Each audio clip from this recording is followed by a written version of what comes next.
அப்ப 25 வருஷமா ஃபாஸ்ட்ராக் கூட கஸ்டமரா இருக்கேன்னு நானும் பெருமையா சொல்லிக்கலாம். Download Fastrack taxi. வணக்கம். புதிய தலைமுறையின் இரவு பிரதான செய்திகளுக்கு வரவேற்கிறோம். முதலாவதாக தலைப்புச் செய்திகளை பார்க்கலாம். தமிழகத்தில் ஒரு சில பிற்போக்குத்தனமான செயல்களை சுட்டிக்காட்டி நீலிக்கண்ணீர் வடிக்கிறார்கள்.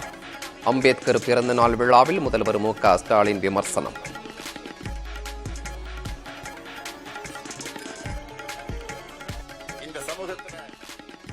ஒரு சில பிற்போக்குத்தனமான செயல்களை காட்டி இதுதான் பெரியார் மண்ணா, இதுதான் அம்பேத்கர் மண்ணான்னு நீலிக்கண் வெடிக்கிறவங்களுடைய எண்ணம் என்ன தெரியுமா? இன்னமும் எங்களுடைய பழமைவாதமும் பிற்போக்குத்தனமும் அடக்குமுறை இருக்குன்னு காமிக்கிறது ஆணவம் தான் அந்த பேச்சு. பாஜக உடனான கூட்டணியால் அதிருப்தியா? அதிமுக முன்னாள் அமைச்சர் ஜெயக்குமார் விளக்கம். யார் வீட்டு வாசல்லையும் சரி, பதவிக்காக போய் நின்னவன் ஜெயக்குமார் கிடையாது. வாழ்நாளும் உயிர் மூச்சுன்னு சொன்னா அது அனைத்து இந்திய அண்ணா திராவிட முன்னேற்ற கழகம்.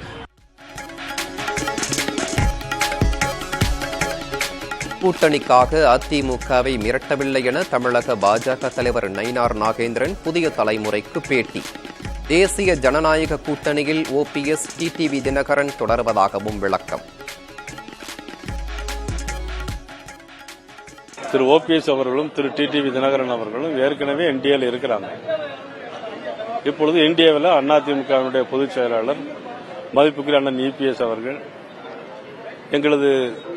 எங்களது மாண்புமிகு உள்துறை அமைச்சர் அமித்ஷா அவர்கள் சேர்ந்து தேசிய கூட்டணியை அறிவித்திருக்கிறார்கள். பாட்டாளி மக்கள் கட்சியின் பொருளாளர் பதவியிலிருந்து திலகபாமா வெளியேற வேண்டும். கட்சித் தலைவர் விவகாரத்தில் ராமதாஸ் முடிவை விமர்சித்த நிலையில் பொதுச் செயலாளர் வடிவேல் ராவணன் அறிக்கை.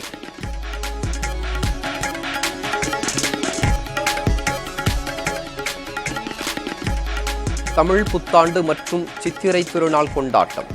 திருச்செந்தூர், மதுரை, வடபழனி உள்ளிட்ட கோயில்களில் நீண்ட வரிசையில் காத்திருந்து வழிபட்ட பக்தர்கள்.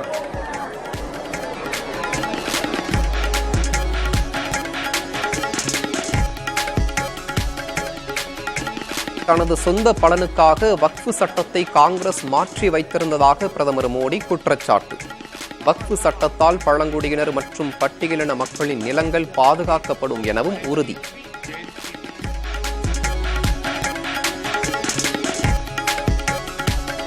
அம்பேத்கரின் கொள்கைகளை பற்றி பேசும் மத்திய பாஜக அரசு அதனை செயலில் காட்டவில்லை.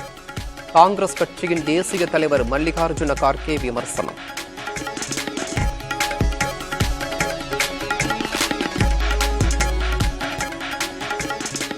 தெலங்கானாவில் பட்டியலின வகுப்பினரை 3ஆக பிரித்து உள்இட ஒதுக்கீடு தரும் நடைமுறை நாட்டிலேயே முதலாவதாக அமலுக்கு வருவதாக மாநில அரசு அறிவிப்பு.